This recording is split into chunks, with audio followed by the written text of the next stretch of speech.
If you saw just this past week, the Palestinians, the map I showed you, it happens by coincidence that as we speak now, just this past week, the Palestinians passed the map to what's called the quartet, this kind of silly negotiating body not worth talking about. And the Israelis rejected it. They said, we have to go into direct negotiations. But direct negotiations for what? The map I showed you, it was rejected by Israel already in May 2008. So what's the point of presenting it again? The point is to start up the negotiations again. The wheels on the bus go round and round, round and round. And that's what we have to put a stop to.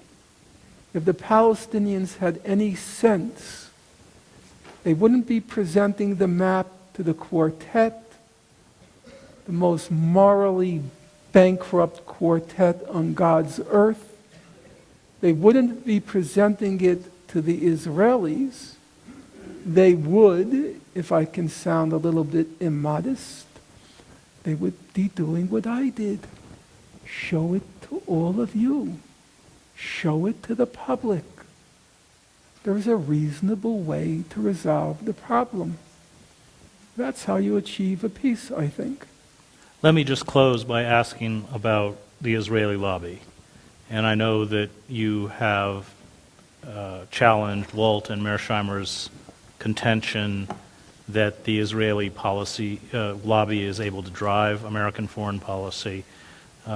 Many people see it as a force that makes it extremely difficult within the American political establishment to defy, let's not call them Israeli interests, but certainly right-wing Israeli interests. Well, the problem with discussions about the lobby is they typically take the either-or form. Either, some people believe, that the lobby determines U.S. foreign policy.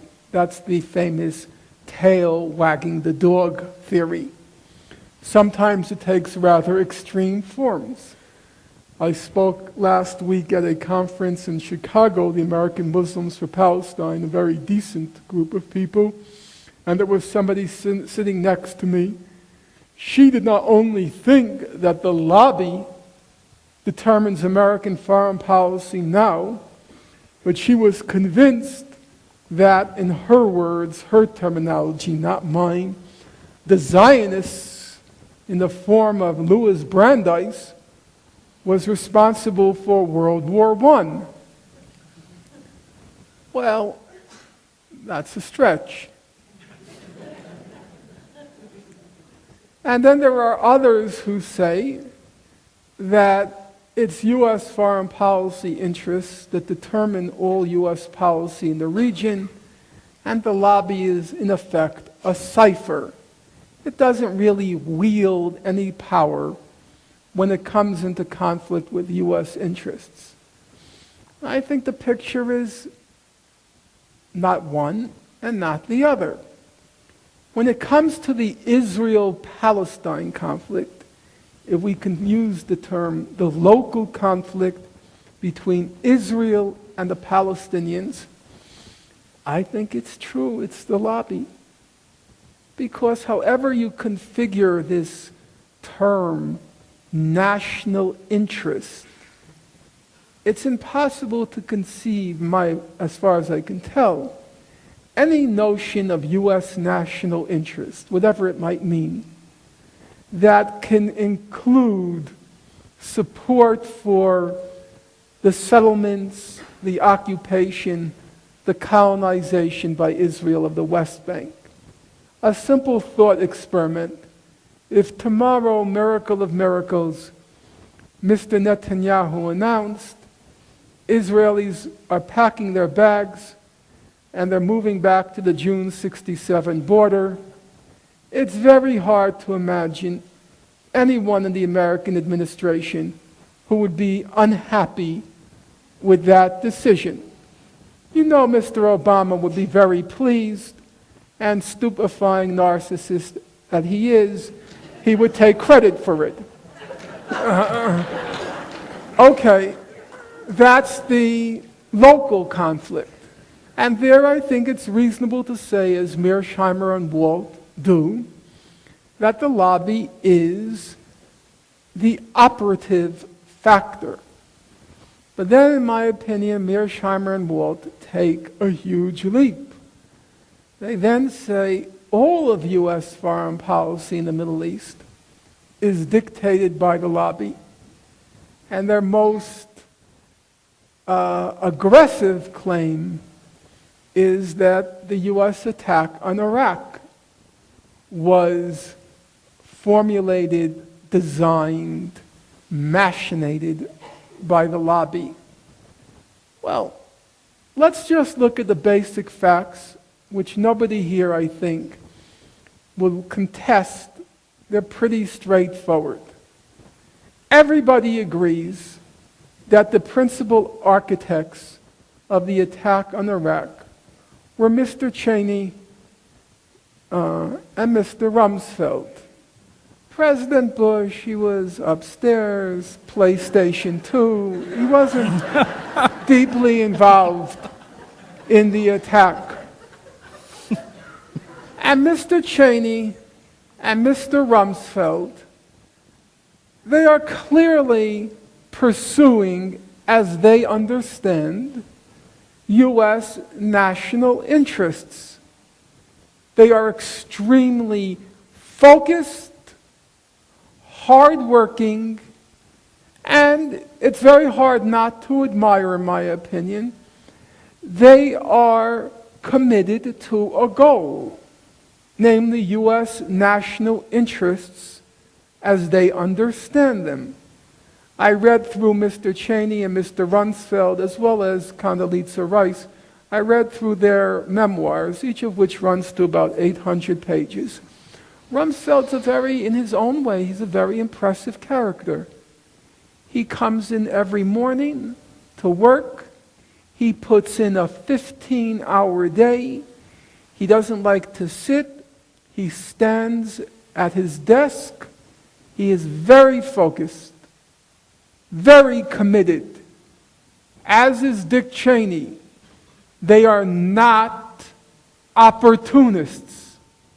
Say what you want about them, but unlike Mr. Obama and many people who call themselves liberals, they do have principles.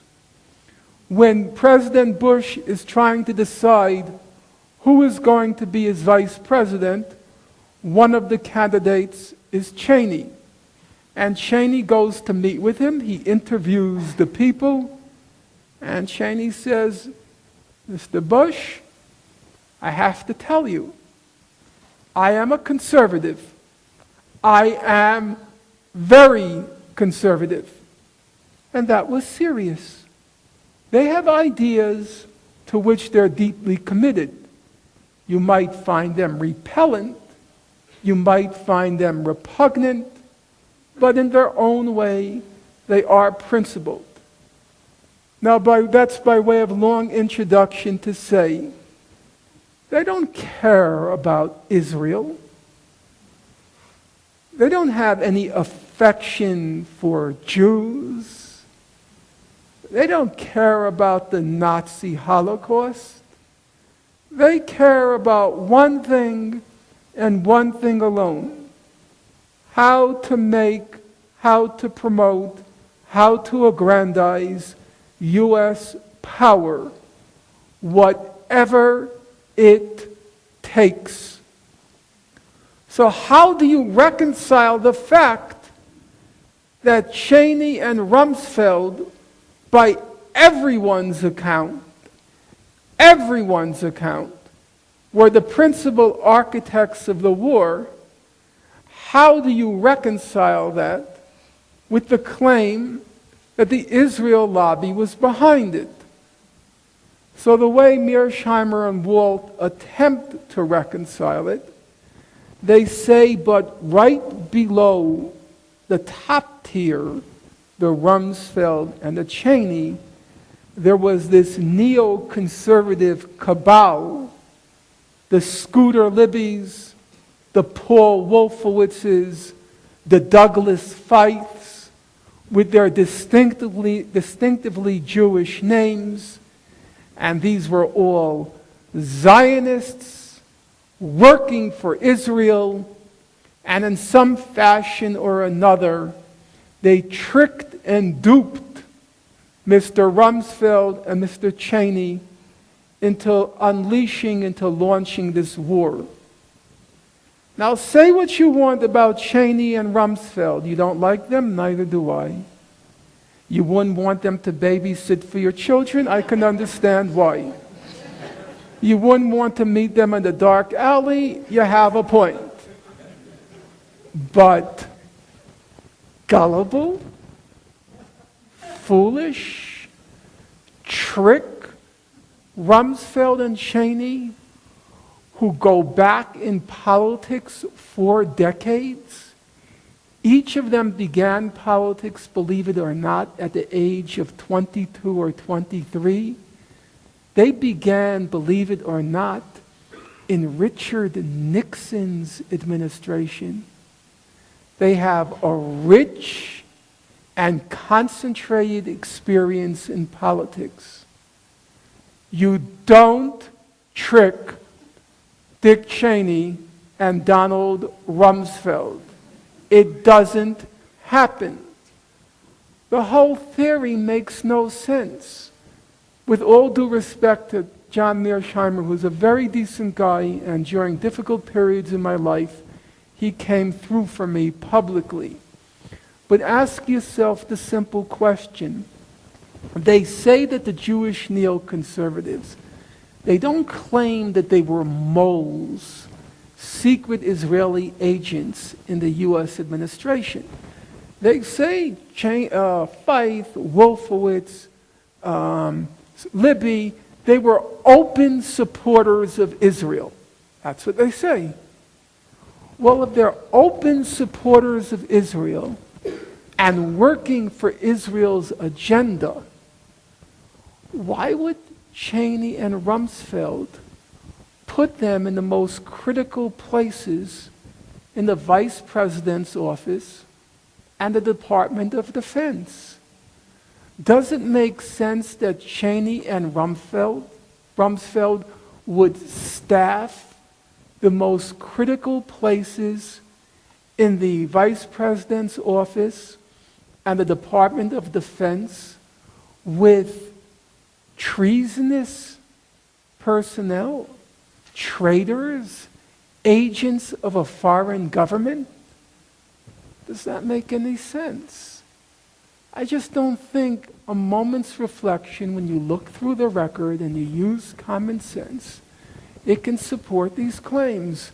Cheney and Rumsfeld attacked Iraq because in their minds, number one, it would be an easy victory, as they called it at the time. They thought it would be a cakewalk, and that it would be a useful demonstration of U.S. power to remind everybody there and also in the world who's in charge.